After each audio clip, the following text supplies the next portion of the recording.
എൻ്റെ പേര് IB Jason. ഞാൻ അയർലൻഡിലെ വാട്ടർഫോർഡ് എന്ന സ്ഥലത്തു നിന്ന് വരുന്നു. ഞാൻ ആദ്യമായി ഉടമ്പടി എടുത്തത് 2023 ഏപ്രിൽ 4-ാം തീയതിയാണ്. അപ്പോൾ ഞാൻ ഉടമ്പടി എടുക്കാൻ കാരണം എൻ്റെ കുഞ്ഞിന് സംസാരത്തിന് ചെറിയ പ്രശ്നം ഉണ്ടായിരുന്നു. അത് ഞാൻ പിന്നെ സാക്ഷ്യപ്പെടുത്തുന്നതാണ്. അതിൻ്റെ ഇടയ്ക്ക് എനിക്ക് മാതാവ് തന്നിട്ടുള്ള കുറച്ച് അനുഗ്രഹങ്ങളെ പറ്റിയാണ് ഞാനിവിടെ സാക്ഷ്യപ്പെടുത്തുന്നത്. അപ്പോൾ ഞാനിവിടെ ഉടമ്പടി എടുക്കാൻ വരുന്നതിന് 2 ആഴ്ച മുമ്പാണ് ഞാൻ നാട്ടിൽ വന്നത്. അപ്പോൾ ഒരു നല്ലൊരു ധ്യാനം കൂടണമെന്ന് ആഗ്രഹം ഉണ്ടായിരുന്നു. അപ്പം അതിന് തൊട്ട് മുമ്പാണ് ഒരു 2022 നവംബറിലൊക്കെയാണ് എൻ്റെ ഫോണിൽ യാദൃശ്യമായിട്ട് യൂട്യൂബിൽ ഞാനൊരു സാക്ഷ്യം കണ്ടു കൃപാസനത്തിലെ. പക്ഷേ ഞാൻ നേഴ്സായിട്ടാണ് അയർലൻഡ് വർക്ക് ചെയ്യുന്നത് കഴിഞ്ഞ 17 വർഷമായിട്ട്. അപ്പം ഇവിടെ സാക്ഷ്യപ്പെടുത്തിയ സാക്ഷ്യം ഞാൻ കണ്ടത് ഇവിടുത്തെ ഉടമ്പടി പത്രം കത്തിച്ച് കഴിച്ചു എന്നുള്ളതാണ്. എൻ്റെ നേഴ്സിൻ്റെ സയൻറ്റിഫിക് റീസൺ വെച്ചിട്ട് എനിക്കത് വിശ്വസിക്കാൻ പറ്റിയില്ല. പിന്നീട് ഞാൻ നമ്മുടെ ധന്യ മേരി വർഗീസിൻ്റെ സാക്ഷ്യം എഗൈൻ എൻ്റെ ഫോണിൽ ഞാൻ കണ്ടു. അപ്പം ഞാൻ പറഞ്ഞു ഇത് ഫേക്കാണ്, ഇത് റിയൽ അല്ല. അങ്ങനെ എന്നെ പിശാച് എന്നെ മാതാവിൽ നിന്ന് അകറ്റിക്കൊണ്ടിരുന്നു. അതിനുശേഷം എൻ്റെ ചേച്ചിയുമായിട്ടൊരു ദിവസം സംസാരിച്ചപ്പോൾ എൻ്റെ ചേച്ചി എന്നോട് പറഞ്ഞു, എൻ്റെ ഒരു ആൻറ്റി, എൻ്റെ അമ്മയുടെ അനിയത്തി ഇങ്ങനെ ആലപ്പുഴയിൽ മാതാവ് പ്രത്യക്ഷപ്പെട്ട ഒരു പള്ളിയുണ്ട്, അപ്പം അവിടെ പോകുന്നുണ്ട്, അവിടെ ഭയങ്കര അത്ഭുതങ്ങളാണ് എന്ന് പറഞ്ഞു. അപ്പം ഞാൻ പറഞ്ഞു അയർലൻഡിൽ നോക്കിൽ മാതാവ് പ്രത്യക്ഷപ്പെട്ടിട്ടുണ്ട്, ഫാത്തിമയിൽ പ്രത്യക്ഷപ്പെട്ടിട്ടുണ്ട്, ലൂർദിൽ പ്രത്യക്ഷപ്പെട്ടിട്ടുണ്ട്, ആലപ്പുഴയിൽ പ്രത്യക്ഷപ്പെട്ടതായിട്ട് ഞാൻ ഇതുവരെ കേട്ടിട്ടില്ല. എഗൈൻ എന്നെ പിശാച് മാറ്റിക്കൊണ്ടിരുന്നു. അങ്ങനെ ഞാൻ മാർച്ച് അവസാനം നാട്ടിൽ വന്ന് കൃപാഭിഷേക ധ്യാനം കൂടി നന്നായിട്ടൊന്ന് കുമ്പസാരിക്കാൻ പറ്റി. അപ്പോൾ ഞാൻ നാട്ടിൽ വന്നപ്പോൾ ആൻറ്റീനെ കാണാൻ പോയി. ആൻറ്റിയും ആൻറ്റിയുടെ ഹസ്ബൻഡും എന്നെ നിർബന്ധിച്ചു ആലപ്പുഴയിൽ വരാൻ വേണ്ടി. ഞാൻ വീട്ടിൽ പോയി ആലോചിച്ചു. ഞാൻ വിചാരിച്ചു എനിക്ക് ഉടമ്പടി നിബന്ധനകൾ പാലിക്കാൻ പറ്റത്തില്ലായിരിക്കും അയർലൻഡിൽ. അപ്പം ഞാൻ വേണ്ടെന്ന് വെച്ചു. പിന്നെ ഞാൻ തിരിച്ചു പോകുന്നത് ഈസ്റ്ററിൻ്റെ പിറ്റേ ദിവസം തിങ്കളാഴ്ചയാണ്. അപ്പം ആ തിങ്കളാഴ്ച, ഈസ്റ്ററിൻ്റെ തലേ തിങ്കളാഴ്ച, പെസഹ തിങ്കളാഴ്ച ഞാൻ ആൻറ്റീനെ വീണ്ടും യാദൃശ്യമായിട്ട് കാണാനിടയായി. അപ്പോൾ ആൻറ്റി എന്നോട് പറഞ്ഞു, നീ ഉറപ്പായിട്ടും പോകണം, പോയിട്ടേ പോകാമുള്ളൂ. അങ്ങനെ ഞാൻ അന്ന് പക്ഷേ ഞാൻ പറഞ്ഞു, ആൻറ്റി എനിക്ക് പറ്റില്ല, ഞാൻ എൻ്റെ വീട്ടിൽ പോകണം 2 ദിവസത്തേക്ക്, ഞാൻ തിരിച്ചു പോകുന്നതിന് മുമ്പായിട്ട്. അപ്പം ആൻറ്റി നിർബന്ധിച്ചു. ഞാൻ എൻ്റെ വീട്ടിൽ പോയി. വീട്ടിൽ പോയതിന് ശേഷം ഹസ്ബൻഡ് വീട്ടിലാണ്. പക്ഷേ മാതാവ് മാനസികമായിട്ട് ആത്മീയമായിട്ട് ഒരുങ്ങിയതുകൊണ്ടാവാം മാതാവ് എന്നെ വിടാൻ തയ്യാറല്ലായിരുന്നു അയർലൻഡിലേക്ക് ഇവിടെ വരാതെ. അങ്ങനെ ഒരു ദിവസം പെസഹ ബുധനാഴ്ച രാവിലെ ഹസ്ബൻഡ് പറഞ്ഞു, ഞാൻ വന്നോളാം, നിന്നെ കളക്ട് ചെയ്തോളാം, ഇവിടെ കൊണ്ടുവരാം. അങ്ങനെ പെസഹ ബുധനാഴ്ച ഞാൻ ഇവിടെ വന്നു, ഉടമ്പടി എടുത്തു. അപ്പം പ്രശ്നം എന്താണെന്ന് വെച്ച് കഴിഞ്ഞാൽ, ഞാൻ പെസഹ ബുധനാഴ്ച അന്ന് വന്നില്ലായിരുന്നുവെങ്കിൽ വ്യാഴം, ദുഃഖവെള്ളി, ദുഃഖശനി, ഈസ്റ്റർ ഇവിടെ ഇല്ല, ഉടമ്പടി ഇല്ല. പിന്നെ ഞാൻ ഈസ്റ്ററിന് തിങ്കളാഴ്ച ഞാൻ രാവിലത്തെ 10 മണിക്കത്തെ ഫ്ലൈറ്റിന് തിരിച്ചു പോവുകയാണ്. അപ്പം ഞാൻ ഇവിടെ വന്ന് ഞാനും എൻ്റെ ഹസ്ബൻഡും എൻ്റെ കൊച്ചും കൂടെ വന്ന് ഉടമ്പടി എടുത്തു.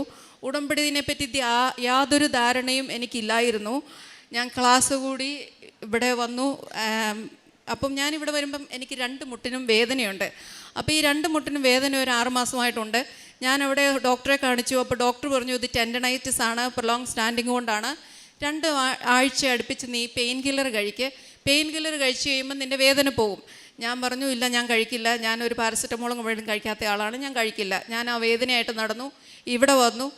അവിടെ കൗണ്ടറിൽ ഞാൻ ടോക്കൺ എടുത്തു. എന്നോട് പറഞ്ഞു 2-ാം നിലയിലാണെന്ന്. ഞാൻ വിചാരിച്ചു ഞാൻ എങ്ങനെ കയറും. അങ്ങനെ ഞാൻ വിഷമിച്ചു. എനിവേ കയറാമെന്ന് വെച്ചു. നോക്കിയപ്പോൾ ലിഫ്റ്റൊന്നുമില്ല. ഞാൻ കയറാൻ തയ്യാറായി. ഞാൻ ഓരോ സ്റ്റെപ്പ് വെച്ചു. മാതാവ് എന്നെ കൊണ്ടുപോയി. ഒരു വേദനയും കൂടാതെ ഞാൻ 2-ാമത്തെ ഫ്ലോറിൽ പോയി ധ്യാനം കൂടി. തിരിച്ചിവിടെ വന്ന് മാതാവിൻ്റെ അടുത്ത് വന്ന് നമ്മുടെ നിയമങ്ങൾ ആദ്യത്തെ ഉടമ്പടിക്ക് സമർപ്പിക്കുമല്ലോ, അവിടെ വെച്ച് അവരെന്നോട് പറഞ്ഞു, ഇവിടെ പറയുമല്ലോ ആർക്കെങ്കിലും നിൽക്കാൻ ബുദ്ധിമുട്ടുണ്ടെങ്കിൽ, മുട്ടിന് വേദനയുണ്ടെങ്കിൽ നിങ്ങൾ നിന്നോളൂ എന്ന്. ഞാൻ മാത്രം അന്ന് വന്നവരിൽ ഏറ്റവും പ്രായം കുറഞ്ഞ ഞാനായിരുന്നു. ഞാൻ നിന്നാണ് ഇവിടെ മാതാവിൻ്റെ ഉടമ്പടി പൂർത്തിയാക്കിയത്. പക്ഷേ തിരിച്ച് വീട്ടിൽ പോയപ്പോഴോ ഫ്ലൈറ്റേ കയറിയപ്പോഴോ സ്റ്റെപ്പ് കയറുന്നതിനോ പിന്നെ എനിക്ക് ആ മുട്ടുവേദന ഉണ്ടായിട്ടേ ഇല്ല. അതാണ് എൻ്റെ 1-ാമത്തെ സാക്ഷ്യം. എൻ്റെ 2-ാമത്തെ സാക്ഷ്യം എന്ന് പറയുന്നത്, ഞാനിവിടെ ആദ്യത്തെ ഉടമ്പടി എടുക്കാൻ വന്നു. മുകളിൽ പോയി നിയോഗങ്ങളൊക്കെ അവരെഴുതാൻ പറഞ്ഞു. ഞാൻ എഴുതിക്കൊണ്ടിരിക്കുന്നു. 6 നിയോഗങ്ങളും കൃത്യമായിട്ട് എഴുതി. അപ്പോഴാണ് എൻ്റെ മനസ്സിലിരുന്ന് എന്നെ പേന ആരോ താഴെ വയ്ക്കാൻ സമ്മതിക്കുന്നില്ല, നീ നിൻ്റെ ജോലിയുടെ കാര്യം എഴുത്. അപ്പം എൻ്റെ മനസ്സിൽ എൻ്റെ ജോലിക്ക് കുഴപ്പമൊന്നുമില്ലല്ലോ, പിന്നെന്താ പ്രശ്നം. അപ്പം ഞാനിവിടെ നാട്ടിൽ ലീവിന് വരുന്നതിന് മുമ്പ് ഞാനൊരു ടെമ്പററി ആയിട്ട് ഒരു മാനേജർ പൊസിഷനിലാണ് ജോലി ചെയ്തുകൊണ്ടിരുന്നത്. അപ്പം എന്നെ അത് എഴുതാതെ സമ്മതിക്കത്തില്ല. അപ്പം ഞാൻ ഈ രണ്ടാമത്തെ മുട്ടുവേദനയുടെ ഇടയ്ക്ക് മാതാവേ എൻ്റെ ജോലിയുടെ കാര്യവും ശരിയാക്കി തരണേന്ന് എഴുതി. ഞാൻ തിരിച്ചു ചെന്നു. 8-ാം തീയതി തിരിച്ചു ചെന്നു. 9-ാം തീയതി റെസ്റ്റ് എടുത്ത് 10-ാം തീയതി ഡ്യൂട്ടിക്ക് കയറിയപ്പം എൻ്റെ സീനിയർ മാനേജ്മെൻറ്റ് എന്നോട് പറയുന്നു, കൺഗ്രാജുലേഷൻ, നിൻ്റെ പോസ്റ്റ് പെർമനൻ്റ് ആയിരിക്കുന്നു. അത് മാതാവ് എനിക്ക് ഇങ്ങോട്ട് സാധിച്ചു തന്നായിരുന്നു. ഇതിനു മുമ്പും വർഷങ്ങളായിട്ട് എന്നെക്കാളും എക്സ്പീരിയൻസ് കുറഞ്ഞവരും ഇൻ്റർവ്യൂവിൽ പുറകിലായിരുന്നവരും എല്ലാവരും കയറിപ്പോയിട്ടുണ്ട്. ഞാൻ മാത്രമാണ് പുറകിൽ നിന്ന് നിന്നിരുന്നത്. പക്ഷേ മാതാവിനെ എന്നെ അവിടെ എത്തിക്കണമായിരുന്നു. മാതാവ് എന്നെ ഇഷ്ടപ്പെട്ട ഒരു സ്ഥലത്ത് ആ ജോലി തന്ന് എന്നെ അനുഗ്രഹിച്ചു. ഇങ്ങനെ അതെൻ്റെ രണ്ടാമത്തെ സാക്ഷ്യം. മൂന്നാമത്തെ സാക്ഷ്യം എന്ന് പറയുന്നത്, ഞാനിവിടുന്ന് ആദ്യത്തെ ഉടമ്പടി എടുത്ത് പോയി അയർലൻഡിൽ ചെന്നു. ഓഗസ്റ്റിൽ അച്ഛൻ ലിമറിക്കിൽ ധ്യാനത്തിന് വന്നു. ഞാൻ അവിടെ പോയി ധ്യാനം കൂടി അച്ഛൻ്റെ ബ്ലെസ്സിങ് ഒക്കെ വാങ്ങിച്ചു. അതിനുശേഷം 2023 ഒക്ടോബർ മുതൽ എനിക്ക് ആസ്മയുടെ ഹിസ്റ്ററി ഉണ്ട്. പക്ഷേ അത് ഇൻഹേലർ കൊണ്ട് സ്റ്റേബിളാണ്. അപ്പോൾ എനിക്ക് ഭയങ്കര ശ്വാസമുട്ടലാണ്. ഞാൻ ഡ്യൂട്ടിക്ക് പോകുമ്പോൾ ഒരാളോട് ഒരു 2 മിനിറ്റ് വർത്താനം പറഞ്ഞു കഴിഞ്ഞാൽ അവർ കാണാതെ ഞാൻ തിരിഞ്ഞ് നിന്ന് ഇൻഹേലർ എടുക്കും. അതായത് പഫ് എടുക്കും. ഇവിടുത്തെ രീതി പറഞ്ഞാൽ പഫ് എടുക്കും അവർ കാണാതെ. എന്നാലേ എനിക്ക് അടുത്ത വാക്ക് സെൻറ്റൻസ് പറയാൻ പറ്റത്തുള്ളൂ. അതുപോലെ ബ്രീത്തിങ് ഡിഫിക്കൽറ്റി കൂടി.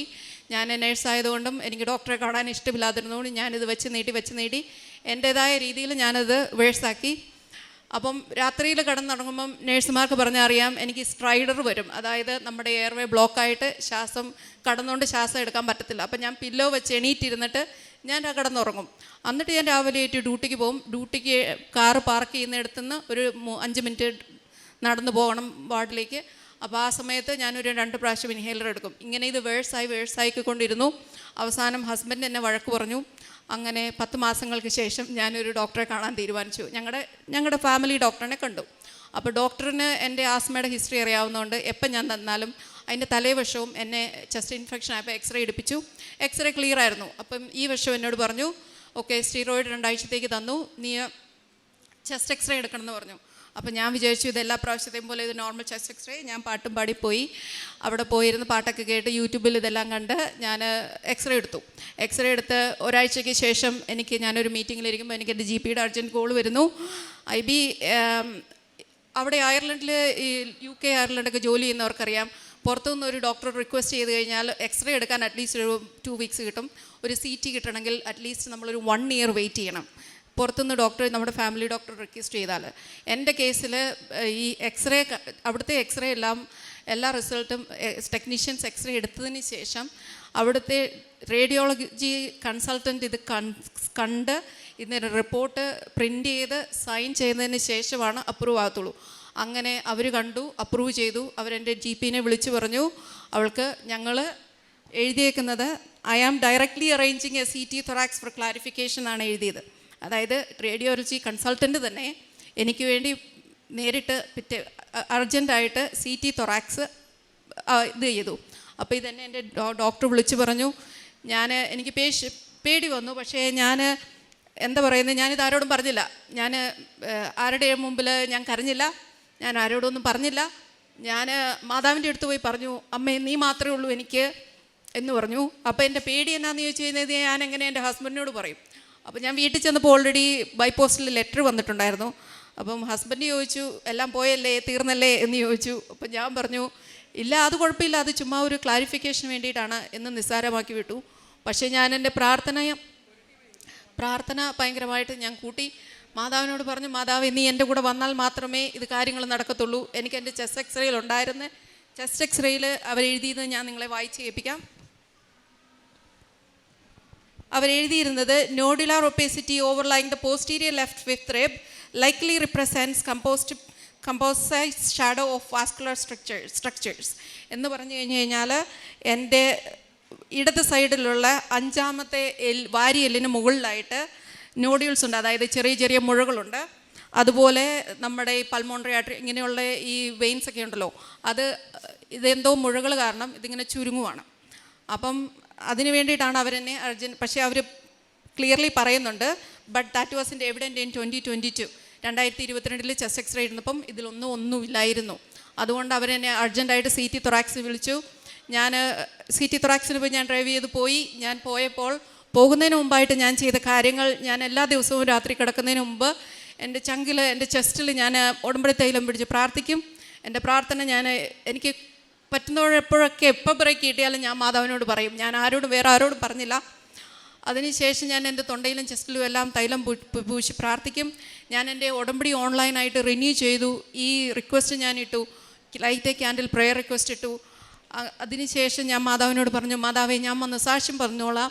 മാതാവ് എൻ്റെ കൂടെ സി ടി റൂമിൽ വരണം. എനിക്ക് വേറെ ആരോടും പറയാനോ എൻ്റെ കൂടെ ആരെ കൊണ്ടുപോകാനോ എനിക്ക് താല്പര്യമില്ല. അപ്പം മക്കൾ സ്കൂളിൽ പോയേക്കുവാണ്. ഹസ്ബൻഡ് നൈറ്റ് കഴിഞ്ഞ് ഉറങ്ങുന്നു. ഈ സീറ്റ് കഴിഞ്ഞിട്ട് വേണം എനിക്ക് പോയി മക്കളെ പോയി കളക്ട് ചെയ്യാൻ. സാധാരണ സീറ്റ് തൊറാക്സ് ചെയ്യുമ്പോൾ അവർ IV ക്യാനിലിട്ട് കോൺട്രാസ്റ്റ് തരും. കോൺട്രാസ്റ്റ് എന്ന് പറഞ്ഞാൽ ഇഞ്ചക്ഷൻ ഡൈ തരും. ഞാൻ മാതാവിനോട് പ്രാർത്ഥിച്ചു, മാതാവേ ഡൈ ഇട്ട് കഴിഞ്ഞാൽ എനിക്ക് മക്കളെ കളക്ട് ചെയ്യാൻ പറ്റില്ല, അതുകൊണ്ട് മാതാവ് അതെങ്ങനെയെങ്കിലും മാറ്റിത്തരണം. അവിടെ ചെന്ന് ഞാൻ ഒന്നാമതായിട്ട് ആദ്യത്തെ ആഫ്റ്റർനൂൺ സെക്ഷനിൽ ആദ്യമായിട്ട് ഫസ്റ്റ് ടോക്കൺ കിട്ടി. അവരെന്നെ ക്യാനിലിടാൻ കൊണ്ടുപോയി. ക്യാനിലിടാൻ തുടങ്ങുന്നതിന് മരിയ എന്ന് പറയുന്ന ഒരു നേഴ്സായിരുന്നു. നേഴ്സ് ആദ്യം എന്നോട് പറഞ്ഞു, ഞാൻ ക്യാനിലിടാൻ പോകുമെന്ന് പറഞ്ഞതിന് ശേഷം പറഞ്ഞു, ഓക്കെ ഒരു മിനിറ്റ് വെയിറ്റ് ചെയ്യും, ഞാനൊന്ന് ഡോക്ടറോടൊന്നും കൂടി ചോദിക്കട്ടെ. എന്നിട്ട് പോയിട്ട് പറഞ്ഞു, ഇല്ല ക്യാനിലയുടെ ആവശ്യമില്ല, നിനക്ക് ഡൈയുടെ ആവശ്യമില്ല എന്ന് പറഞ്ഞു. അങ്ങനെ ആ ഒരു പ്രാർത്ഥന മാതാവ് മാറ്റി തന്നു. അങ്ങനെ ഇതെല്ലാം കഴിഞ്ഞ് മാതാവിൻ്റെ നമ്പറായ 6-ാം നമ്പറിലാണ് അന്ന് ആഫ്റ്റർനൂണിൽ എന്നെ സീറ്റ് ചെയ്തത്. സീറ്റ് ചെയ്തപ്പോൾ ഞാൻ എൻ്റെ ഉടമ്പടി തൈലം എൻ്റെ കയ്യിൽ കൊണ്ടുപോയി. ഞാൻ സീറ്റിയിൽ അവർ കാണാതെ ഞാൻ സീറ്റിയിൽ ജാക്കറ്റ് ഊരി ടേബിളിൽ കിടക്കുന്നതിന് മുമ്പ് ആ സീറ്റിയുടെ ടേബിളിൽ ഞാൻ കുരിശ് വരച്ച് ഉടമ്പടി തൈലം വെച്ച് വിശ്വാസ പ്രമാണം ചൊല്ലി. അതുപോലെ ഉടമ്പടി കാശുരൂപം ഞാൻ അവരോട് ചോദിച്ചു, എൻ്റെ കൈ പിടിച്ചോട്ടെ. അപ്പോൾ അവർ പറഞ്ഞു, ഇല്ല അതിൽ കൊളുത്തുണ്ട്, പറ്റത്തില്ല. ഞാൻ മാതാവിൻ്റെ ഉടമ്പടി കാശുരൂപത്തിന് കൊളുത്ത് ഊറ്റി മാറ്റി. അവർ കാണാതെ എൻ്റെ കയ്യിൽ ഉടമ്പടി കാശുരൂപം ഞാൻ മുറുകെ പിടിച്ചു. മുറുകെ പിടിച്ചതിന് ശേഷം ഞാൻ കയറി കിടന്നു. സീറ്റ് നിങ്ങൾക്കറിയാലോ, നിങ്ങൾ ആരെങ്കിലുമൊക്കെ സീറ്റ് എടുത്തിട്ടുണ്ടായിരിക്കും. അങ്ങനെ സീറ്റ് എടുത്തു. ഞാൻ കഴിഞ്ഞു, ഞാൻ വീട്ടിൽ വന്നു. ഞാൻ പോയി എൻ്റെ പിള്ളേരെ കളക്ട് ചെയ്തു. 2 ദിവസത്തിന് ശേഷം എൻ്റെ GPയുടെ ഡോക്ടർ കോൾ എനിക്ക് വന്നു. IB നത്തിങ് ടു വറി, എല്ലാം ക്ലിയറാണ്. അപ്പം അതിനുശേഷം പിറ്റേ ആഴ്ച ഞാനിവിടെ റിപ്പോർട്ട് പ്രിൻ്റ് ചെയ്ത് കൊണ്ടുവന്നിട്ടുണ്ട്. അപ്പം CTയിലെ റിപ്പോർട്ട് അവരെനിക്ക് പ്രിൻ്റ് ചെയ്ത് തന്നു. No signs significant pulmonary nodule, അതായത് ചെറിയ മുഴകൾ കണ്ടിരുന്നത് അവിടെ കാണാനേ ഇല്ല CTയിലെന്ന്. മാതാവ് എൻ്റെ കൂടെ വന്ന് ആ മുഴകൾ മാതാവ് തന്നെ എടുത്തു മാറ്റി. അതുപോലെ അവർ പറഞ്ഞു, അത് ഷാഡോയും സ്ട്രക്ചറും ഒക്കെ കണ്ടത് എൻ്റെ ഒരു റിബ് വേറൊരു റിബിൻ്റെ മുകളിൽ, അതായത് എൻ്റെ വാരിയല്ലല്ലേ സിസ്റ്റർ, വേറൊരു വാരിയലിൻ്റെ മുകളിൽ കയറിയിരിക്കുന്നതായിട്ടാണ് ഇപ്പോൾ കാണുന്നത്. അതിനൊന്നും ചെയ്യേണ്ട കാര്യമില്ല. ഈ കാണാവുന്ന എക്സ്റേ എല്ലാം എൻ്റെ ജീവിതത്തിൽ പല പ്രാവശ്യങ്ങളിൽ ചെസ്റ്റ് എക്സ്റേ എടുത്തിട്ടെങ്കിലും ഇതുവരെ ഇങ്ങനെ ഒരു വേറൊരു വാരിയലിൻ്റെ മുകളിൽ കയറിയിരിക്കുന്നതായിട്ട് ആരും എങ്ങും കണ്ടെത്തിയിട്ടില്ല. ഞാൻ 25 വർഷമായിട്ട് ഒരു നേഴ്സായിട്ട് ജോലി ചെയ്യുന്ന ആളാണ്. അപ്പോൾ ഇത് മാതാവ് നോഡ്യൂളിനെയും വാസ്കുലർ സ്ട്രക്ചറിനെയും എല്ലാം എടുത്തു മാറ്റി ഇങ്ങനെ ഒരു കാര്യമായിട്ട് മാറ്റിത്തന്നു. ഇതിന് എനിക്ക് ഒരു ട്രീറ്റ്മെൻറ്റ് ഞാൻ റേഡിയോളജിസ്റ്റിൻ്റെ അടുത്തും GPയുടെ അടുത്തും പോയി ചോദിച്ചു. എനിക്ക് ഇതിന് ഒരു ട്രീറ്റ്മെൻറ്റും വേണ്ട എന്ന് അവർ രണ്ടുപേരും പറഞ്ഞു. അങ്ങനെ ഒരു നോഡ്യൂളില്ലാത്ത സ്ഥിതിക്ക് നീ ഫ്രീ ആണ്. ഈ ഒരു സീറ്റ് കഴിഞ്ഞതിന് ശേഷം എനിക്ക് ഇന്ന് വരെ ശ്വാസം മുട്ടലോ ആസ്മയോ ഒരു പ്രശ്നങ്ങളും ഉണ്ടായിട്ടില്ല. ഞാനിന്ന് ഫ്രീ ആയിട്ട് സ്റ്റെപ്പേൽ അപ്പ് ആൻഡ് ഡൗൺ ഓടിക്കയറുന്നു, ചാടിക്കിറക്കുന്നു, നടക്കാൻ പോകുന്നു, എൻ്റെ മക്കളുടെ കൂടെ ഞാൻ ഓടിക്കളിക്കുന്നു. എനിക്കൊരു കുഴപ്പമില്ല. എനിക്ക് ഇതിനു മുമ്പ് CT എക്സ്റേ പ്രശ്നങ്ങളുണ്ടായിരുന്ന സമയത്ത് ഞാൻ പറയുകയാണെങ്കിൽ ഞാൻ രാവിലെ താഴെ ഇറങ്ങി വന്നാൽ പിന്നെ ഞാൻ മുകളിലത്തെ നിലയിൽ പോകത്തില്ല, എന്ത് പ്രശ്നം വന്നാലും. അല്ലെങ്കിൽ മക്കളോട് പറഞ്ഞിട്ട് മക്കളെ കൊണ്ടാണ് ചെയ്യിക്കുന്നത്. അതുപോലെ ശ്വാസം മുട്ടലായിരുന്നു. നിങ്ങൾക്ക് പറഞ്ഞാൽ മനസ്സിലാവുമോ എന്ന് എനിക്കറിയത്തില്ല, പക്ഷേ ഞാനത് അനുഭവിച്ച ആളാണ്. ഞാനതിവിടെ സാക്ഷ്യപ്പെടുത്തുന്നു. പിന്നെ എൻ്റെ ആത്മീയ ജീവിതത്തിൽ വന്ന മാറ്റങ്ങൾ എന്ന് പറഞ്ഞു കഴിഞ്ഞാൽ, ചെറുപ്പത്തിൽ നമ്മളെല്ലാവരും വളരെ ആത്മീയമായിട്ട് ജീവിച്ച ഒരാളാണ് ഞാൻ. എല്ലാ ദിവസവും പള്ളിയിൽ പോവുകയും ഒക്കെ ചെയ്തുകൊണ്ടിരുന്ന ആളാണ്. 3 മക്കളായി. Husband opposite shift. ഞങ്ങൾ തന്നെ പൈശാചികമായ ഇതിൽ ഞങ്ങൾ പോയി. ഞങ്ങൾക്ക് 2 പേർക്കും ഓഫുള്ള ദിവസം മാത്രമേ ഞങ്ങൾ 3 മക്കളെയായിട്ട് പള്ളിയിൽ ഞായറാഴ്ച പോകാറുണ്ടായിരുന്നുള്ളൂ. ഞങ്ങളെ പിശാച് ഞങ്ങളെ ദൈവത്തിൽ നിന്ന് അകറ്റി. ഞങ്ങളും റീസണും കണ്ടുപിടിച്ചു. ദൈവത്തിനെല്ലാം അറിയാമല്ലോ, ഈശോ എല്ലാം കാണുന്നുണ്ടല്ലോ, നമ്മുടെ തിരക്ക് മാതാവിനും ഈശോയ്ക്കും അറിയാമല്ലോ. പക്ഷേ അങ്ങനെയല്ല, ഈ തിരക്കുകളിൽ നിന്നും സമയം കണ്ടെത്താൻ ഇപ്പോൾ എനിക്ക് സാധിക്കുന്നു എന്നുള്ളതാണ് മാതാവ് ഈശോ തന്ന ഏറ്റവും വലിയ അനുഗ്രഹം. ഇപ്പോൾ എല്ലാ ദിവസവും വീട്ടിൽ കുടുംബ പ്രാർത്ഥന ചെല്ലും. എൻ്റെ മക്കളെ വിളിച്ചു നിർത്തി എന്ത് വന്നാലും എവിടെ പോയാലും ഞാൻ കുടുംബ പ്രാർത്ഥന ചെല്ലാതെ കടന്നുറങ്ങാറില്ല. കുമ്പസാരം മുടക്കാറില്ല. പിന്നെ എനിക്ക് മൺഡേ ടു ഫ്രൈഡേ ആണ് ഡ്യൂട്ടി. അപ്പോൾ വെനസ്ഡേ ഈവനിങ്ങിൽ മാത്രമേ അവിടെ അയർലൻഡിൽ ഞാൻ പോകുന്ന പള്ളിയിൽ കുർബാനയുള്ളൂ. അപ്പോൾ 6 മണി കഴിഞ്ഞ് ഡ്യൂട്ടി വന്നിട്ട് വെനസ്ഡേയിലും പിന്നെ എല്ലാ സൺഡേയിലും മസ്റ്റായിട്ടും പിള്ളേരെയും കൊണ്ട് കുർബാനയ്ക്ക് പോവും. അതുപോലെ പിള്ളേർ എവിടെ പോയാലും, എൻ്റെ മക്കൾ 3 പേര് എവിടെ പോയാലും മാതാവിൻ്റെ തൈലം പുരട്ടിയിട്ടേ ഞാൻ വിടാറുള്ളൂ. അതുപോലെ ഹസ്ബൻഡിനും എന്ത് വിഷമം. ഒരു ദിവസം ഞാൻ ഈ സിസ്റ്ററിന് എഴുതി കൊടുക്കാത്ത ഒരു കാര്യമാണ്, എൻ്റെ കൊച്ചൊരു ദിവസം കിച്ചണിലെ ടൈലിൽ തെന്നി വീണു. എൻ്റെ 6 വയസ്സുള്ള കൊച്ച്, അവൻ്റെ ഇവിടെ ഒരു വലിയൊരു ഹെമറ്റോമ വന്നു, മുഴ വന്നു. അപ്പം അവിടെ ഈ ഡീലൊക്കെ ആക്സിഡൻറ്റ് എമർജൻസിയിൽ പോയി കഴിഞ്ഞാൽ 6 മണിക്കൂർ 7 മണിക്കൂർ എടുക്കും. അപ്പം ഞാൻ മാതാവിനോട് പ്രാർത്ഥിച്ചു, മാതാവേ നീ മാറ്റിത്തരണം. ഞാൻ അവൻ്റെ GCS ഒക്കെ നോക്കി, അവന് പ്രശ്നങ്ങളൊന്നുമില്ല. ഞാൻ ആ മുഴയിൽ ഞാൻ മാതാവിൻ്റെ തൈലം തൂത്തു, വിശ്വാസ പ്രമാണം ചൊല്ലി. പിറ്റേ ദിവസം രാവിലെ ആയപ്പോൾ ആ ഹെമറ്റോമ, ആ മുഴ അവിടുന്ന് മാറിപ്പോയി. അപ്പം ആത്മീയ ജീവിതത്തിൽ എന്നെയും എൻ്റെ കുടുംബത്തെയും മാതാവും ഈശോയും പിന്നെയും കൈപിടിച്ചുയർത്തി ഞങ്ങളെയും മാതാവിൻ്റെ കൃപയ്ക്കും സ്നേഹത്തിനും അതീതമായി ഞങ്ങൾ 5 പേരും ജീവിക്കുന്നു. പിന്നെ പ്രേക്ഷിത പ്രവർത്തനം എന്ന് പറഞ്ഞു കഴിഞ്ഞാൽ ഞാൻ വരുമ്പോഴൊക്കെ ഇവിടെ വന്നു. എല്ലാ വർഷവും കൃപാസനത്തിൽ വരാൻ വേണ്ടിയാണ് എല്ലാ വർഷവും ഞങ്ങൾ ലീവിന് വരുന്നത്. ലീവിന് വരുമ്പോൾ ഇവിടുന്ന് പത്രം വാങ്ങിക്കും. ബസ് സ്റ്റാൻഡുകളിലും ഹോസ്പിറ്റലിലും എല്ലായിടത്തും, ഇവൻ ഒരു പള്ളിയിൽ അവിടെ ബാനാണ്, കൊടുക്കാൻ അലൗഡ് അല്ല എന്നുണ്ടായിരുന്നു. എനിക്കറിയത്തില്ലായിരുന്നു. മാതാവ് കൂടെ വന്നു, ഞാൻ കൊടുത്തു, ആൾക്കാർ വാങ്ങിച്ചു. അവിടെ ഒരു പ്രശ്നവും ഉണ്ടായിട്ടില്ല. പക്ഷേ ഞാൻ എല്ലാവരോടും പറയും, എനിക്കുണ്ടായ അനുഗ്രഹങ്ങൾ ഞാൻ പത്രം കൊടുക്കുമ്പം പറയും. അതുപോലെ വേണ്ടവർക്ക് മാത്രമേ ഞാൻ പത്രം കൊടുക്കാറുള്ളൂ. ഞാൻ പറയും, ആലപ്പുഴയിൽ ഇങ്ങനെയുള്ള പള്ളിയുണ്ട്, ഞാൻ ഇന്ന സ്ഥലത്തു നിന്നാണ് വരുന്നത്, ഞാൻ അവിടെ പോയിട്ടുണ്ട്, ഇങ്ങനെയാണ് അവിടെ കാര്യങ്ങൾ. അവർ വേണ്ട എന്ന് പറയുകയാണെങ്കിൽ ഞാൻ കൊടുക്കാറില്ല. ഇതാണ് എൻ്റെ ആത്മീയമായിട്ട്. പിന്നെ ഞാൻ ബൈബിള് തുടർച്ചയായിട്ട് വായിക്കും. ഞാൻ അച്ഛൻ്റെ ധ്യാനം, എനിക്ക് ഓഫ് ശനിയാഴ്ചയാണ്. അപ്പോൾ ശനിയാഴ്ചയാണ് ഞാൻ ധ്യാനം കൂടുന്നത്. ഞാൻ എല്ലാ ദിവസവും രാവിലെ പ്രത്യക്ഷീകരണ പ്രാർത്ഥന കഴിഞ്ഞതിന് ശേഷം അച്ഛൻ്റെ ഡെയിലി ബ്രെഡ് കൂടും. ഡെയിലി ബ്രെഡ് ഒന്നെങ്കിൽ എനിക്ക് കൂടാൻ പറ്റിയില്ലെങ്കിൽ ഞാൻ വണ്ടിയിൽ പോകുമ്പോൾ വണ്ടിയിൽ ഫോണിൽ ഓൺ ചെയ്തിട്ടിട്ട് ഞാൻ കേട്ടുകൊണ്ട് പോകും. അത് പൂർണ്ണമായിട്ടും കൂടും. എന്നിട്ട് ഞാനത് സ്റ്റാറ്റസ് ഇടും വാട്സപ്പിൽ. അതുപോലെ സാക്ഷ്യങ്ങൾ അച്ഛൻ ഇവിടെ ഉടമ്പടി ധ്യാനത്തിൽ പറയുന്ന എല്ലാ സാക്ഷ്യങ്ങളും തന്നെ ഞാൻ കേട്ടിട്ടുണ്ട്. അച്ഛൻ പറയുന്നതിന് മുമ്പ് വരുമ്പോഴും തന്നെ ഞാൻ കേൾക്കാറുണ്ട്. അത് കേൾക്കുന്ന ഉടനെ തന്നെ ഞാനത് സാക്ഷ്യം വാട്സപ്പിൽ സ്റ്റാറ്റസ് ഇടും. പിന്നെ പ്രേക്ഷിത പ്രവർത്തനം കാരുണ്യപ്രവൃത്തിയായിട്ട് ഞാൻ ചെയ്യുന്നത് ആദ്യമൊക്കെ എന്താ പറയുന്നത്, അച്ഛൻ്റെ ധ്യാനം കൂടുമ്പോഴാണ് എല്ലാ മക്കളും ശ്രദ്ധിക്കേണ്ട ഒരു കാര്യങ്ങളാണ്.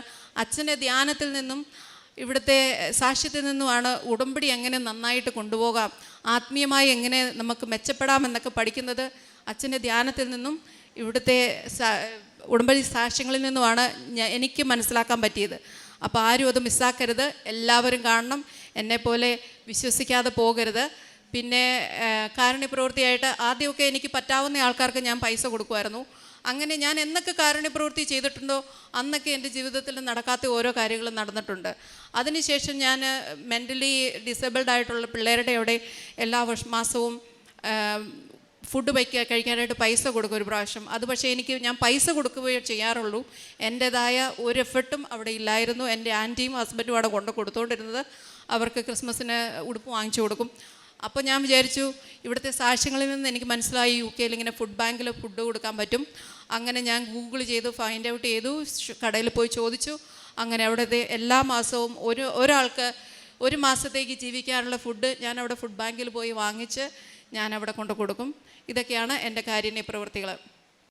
ഏശയ്യായുടെ പുസ്തകത്തിൽ നിന്ന് അധ്യായം 41 13 തിരുവചനം പറയുന്നു: നിന്റെ ദൈവവും കർത്താവുമായ ഞാൻ നിന്റെ വലത്തുകൈ പിടിച്ചിരിക്കുന്നു. ഞാനാണ് പറയുന്നത്, ഭയപ്പെടേണ്ട, ഞാൻ നിന്നെ സഹായിക്കും. ഐബിയുടെ മനോഹരമായ ഉടമ്പടി സാക്ഷ്യം, പ്രത്യക്ഷീകരണ സാക്ഷ്യം നമ്മോട് പങ്കുവയ്ക്കുകയായിരുന്നു. വളരെ വിശേഷപ്പെട്ട ഒരു സാക്ഷ്യം എന്ന് പറയാം. കാരണം വളരെ അവിശ്വസ്തരായി ട്രോള് മാത്രം കേട്ട് ക്രിട്ടിസൈസ് ചെയ്തിരുന്ന ആളുകളാണ് ഇന്നിവിടെ ഏറ്റവും സൂപ്പറായിട്ടുള്ള സാക്ഷ്യങ്ങൾ പങ്കുവയ്ക്കുന്നത്. ട്രോളിൽ വളരെയധികം വിശ്വസിക്കുകയും അതിനോടുകൂടി അതിനെ സപ്പോർട്ട് ചെയ്യുകയൊക്കെ ചെയ്യുന്ന ഒരുപാട് വ്യക്തികൾ ഇന്നിവിടെ ഒരുപാട് സാക്ഷ്യങ്ങൾക്കാണ് നാം സാക്ഷ്യം വഹിച്ചുകൊണ്ടിരിക്കുന്നത്. അതൊക്കെ ഒരു ദൈവകൃപയാണ്. നമുക്ക് കൂടുതൽ അടുക്കാൻ വേണ്ടിയാണ് കൂടുതൽ അവസരങ്ങൾ നമുക്ക് നൽകിക്കൊണ്ടിരിക്കുന്നത്. അങ്ങനെയും ഒരു വിഭാഗം ആളുകളുണ്ട് എന്ന് നമുക്കറിയാൻ സാധിക്കും. അതിൽ നിന്ന് നമുക്ക് മനസ്സിലാകുന്നത് ഒരുപാട് സെലിബ്രിറ്റീസ് ഇവിടെ വന്നിട്ടുണ്ട്, ഒരുപാട് പൊളിറ്റീഷ്യൻസ് ഇവിടെ വന്നിട്ടുണ്ട്, ഒരുപാട് ജഡ്ജസ്, അഡ്വക്കേറ്റ്സ്, മിലിറ്ററി പീപ്പിൾ, കൃഷിക്കാർ, scientist, civil high rank officers, ഇവരെല്ലാം ഇവിടെ വന്നു പോയിട്ടുണ്ട്. സാധാരണക്കാരും അസാധാരണക്കാരും സന്യസ്തരുമായിട്ടുള്ള വൈദികരൊക്കെ ഒരുപാട് ഇവിടെ വന്ന് നമ്മളെപ്പോഴും കേട്ടുകൊണ്ടിരിക്കുന്നതാണ്. ഇതെല്ലാം ദൈവിക ഇടപെടലാണ്. ഉടമ്പടി ഒരു പുതിയ ജീവിത രീതിയാണെന്നാണ് നമുക്ക് മനസ്സിലാക്കിക്കൊണ്ടിരിക്കുന്നത്. ഉടമ്പടി എടുത്ത നിമിഷം മുതൽ ഐബിക്ക് ഇവിടെ പലപ്പോഴും ചിന്തിച്ചു, ഇതെങ്ങനെ മാറാൻ, എനിക്കിത് അസാധ്യമാണല്ലോ. ഇവിടെ വരുന്ന നിമിഷം വരെ ഐബിക്ക് സംശയമായിരുന്നു. ഉടമ്പടി എടുത്ത് മുകളിലേക്ക് ക്ലാസ് കയറാൻ ബുദ്ധിമുട്ടായിരുന്നു. അവിടെ എത്തി. പക്ഷേ ഇവിടെ മുട്ടുകുത്തിയ ഉടനെ തൻ്റെ മുട്ടിൻ്റെ വേദന ഈശോ എടുത്തു മാറ്റിയെന്ന് സാക്ഷ്യപ്പെടുത്തുന്നു. ഈശോയ്ക്ക് അസാധ്യമായ ഒന്നുമില്ല. ഉടമ്പടിയിൽ നാം അവിടെ ഒരു പ്രഘോഷണം നടത്തുന്നുണ്ടല്ലോ, ഒരു ഡിക്ലറേഷൻ നടത്തും. ഞാൻ ഉടമ്പടി അനുസരിച്ച് ജീവിച്ചോളാം എന്നുള്ള ആ ഒരു പ്രോമിസ് ആത്മാർത്ഥമായി ചെയ്തു കഴിഞ്ഞാൽ പരിശുദ്ധ അമ്മ നമ്മുടെ ജീവിതത്തിൻ്റെ ഫയലെടുത്ത്, ജീവൻ്റെ പുസ്തകം എടുത്ത് ഈശോയ്ക്ക് കൊടുക്കുകയാണ്. പിന്നെയുള്ള കാര്യങ്ങൾക്കൊന്നും നമുക്ക് റിസ്ക് ഇല്ല, ഉത്തരവാദിത്വമില്ല. ഈശോയോട് നന്ദി പറയാം. ഒരു തുടക്കം തന്നെ വളരെ മനോഹരമായ ആ നിമിഷം തന്നെ, ഉടമ്പടിയുടെ നിമിഷം. നമ്മൾ ആഗ്രഹിക്കാത്തതുമായിട്ടുള്ള കാര്യങ്ങൾ, നമുക്ക് ഒരിക്കലും അത് ആഗ്രഹിക്കേണ്ട ആവശ്യമില്ലെന്ന് തോന്നുന്ന കാര്യങ്ങൾ പോലും സഹോദരി പങ്കുവയ്ക്കുകയായിരുന്നു. എനിക്കൊരു ക്ലിനിക്കൽ നഴ്സിംഗ് മാനേജറാകാനുള്ളൊരു ആഗ്രഹമൊന്നുമില്ല. ഞാൻ വളരെ നന്നായി എൻ്റെ കുടുംബവുമായി മുന്നോട്ട് പോകുന്ന വ്യക്തിയാണ്. പക്ഷേ എനിക്ക് ഒരു A+ ഗ്രേഡ് തന്നാണ് പരിശുദ്ധ അമ്മ ഇപ്പോൾ ഒരു പ്രൊമോഷൻ തന്നാണ് അയർലൻഡിൽ എന്നെ ജീവിക്കാൻ അനുവദിക്കുന്നതും എൻ്റെ ഒരു വലിയ ജീവിത നിലവാരം ഉയർത്തി തന്നിട്ടുള്ളതെന്ന് IB സാക്ഷ്യപ്പെടുത്തുന്നു. നാം ആഗ്രഹിക്കുന്ന കൂടുതൽ ഈശോയാണ് ഇപ്പോൾ എനിക്ക് വേണ്ടി ആഗ്രഹിക്കുന്നത് നമുക്ക് പൂർണ്ണമായി വിശ്വസിക്കാം. ഈ സഹോദരിയുടെ വലിയൊരു ക്ലിനിക്കൽ സാക്ഷ്യമായിരുന്നു തനിക്കുണ്ടായിരുന്ന വാരിയലിനുണ്ടായിരുന്ന ഒരു വലിയ ചെസ്റ്റിനകത്തുണ്ടായിരുന്ന സിസ്റ്റ്, ഒരു മുഴകൾ. അത് ഓൾറെഡി സ്കാൻ ചെയ്തപ്പോൾ അവിടെയുണ്ട്. എല്ലാ ബുദ്ധിമുട്ടുകളും ഈ സഹോദരി സാക്ഷ്യപ്പെടുത്തുകയായിരുന്നു. പുറകോട്ട് തിരിഞ്ഞ് നിന്ന് ഞാൻ ചെയ്യായിരുന്നു, എനിക്ക് പഫ് ചെയ്യണമായിരുന്നു. ഇതെല്ലാം കഴിഞ്ഞ് ഒരു ഓപ്പറേഷന് വിധേയമാകുന്നതിന് മുൻപുള്ള ഒരു സ്കാനിങ്ങിലാണ് കണ്ടുപിടിച്ചത്. രണ്ടാമത്തെ സ്കാനിങ് ചെയ്തപ്പോൾ ഉടമ്പടിയിലായതുകൊണ്ട് തനിക്ക് അങ്ങനെ ഒരു സിസ്റ്റ് അവിടെ ഇല്ല എന്ന് ഡോക്ടേഴ്സ് സാക്ഷ്യപ്പെടുത്തി. മെഡിക്കൽ റിപ്പോർട്ടുമായിട്ടാണ് ഈ സഹോദരി നമ്മുടെ മുമ്പിൽ സാക്ഷ്യം പറയുന്നത്. നമുക്ക് ഈശോയ്ക്ക് നന്ദി പറയാം. നമ്മുടെ വാരിയലുകളെയും നമ്മുടെ ശരീരത്തിലെ എല്ലാ ഘടനയും വളരെ 139 സങ്കീർത്തനം പറയുന്നത് വളരെ സൂക്ഷ്മമായിട്ടാണ് നമ്മെ സൃഷ്ടിച്ചിരിക്കുന്നത്. ഒരു വാരിയലിനുള്ളിൽ മറ്റൊന്ന് കയറിയിരിക്കുന്നതൊക്കെ നമുക്ക് ചിന്തിക്കാൻ പറ്റാത്തൊരവസ്ഥയാണ്. അങ്ങനെയും ഒരു രോഗമുണ്ടല്ലോ എന്ന് നമുക്ക് മനസ്സിലാക്കാം. അതുപോലെ ഈ സഹോദരി തനിക്ക് കിട്ടിയ ഈശോ നൽകിയിട്ടുള്ള എല്ലാ അനുഗ്രഹങ്ങൾക്കും ആനുപാതികമായി ചെയ്യാൻ സാധിച്ചില്ലെങ്കിലും ഈ സഹോദരി ഫുഡ് ബാങ്ക് അന്വേഷിച്ച് അവിടേക്കുള്ള 1 മാസത്തേക്ക് ഒരു കുടുംബത്തിന് കഴിയാനുള്ള ഭക്ഷണം ഏൽപ്പിച്ച് വലിയ വലിയ കാരുണ്യ പ്രവൃത്തികളൊക്കെ ചെയ്ത് ഈശോയെ സ്നേഹിക്കുന്നു. പ്രാർത്ഥിക്കാനുള്ള സമയം ഇന്ന് ധാരാളമാണ്.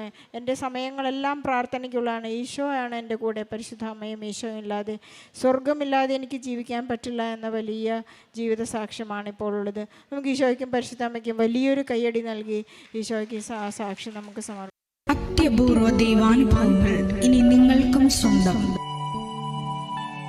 ഈ യൂട്യൂബ് ചാനൽ ഇതുവരെ സബ്സ്ക്രൈബ് ചെയ്തിട്ടില്ലെങ്കിൽ ഇപ്പോൾ തന്നെ സബ്സ്ക്രൈബ് ചെയ്യുക. ഈ വീഡിയോ ഇപ്പോൾ തന്നെ നിങ്ങളുടെ സുഹൃത്തുക്കൾക്ക് ഷെയർ ചെയ്തുകൊണ്ട് കർത്താവിൻ്റെ പ്രേക്ഷിതരാകുക.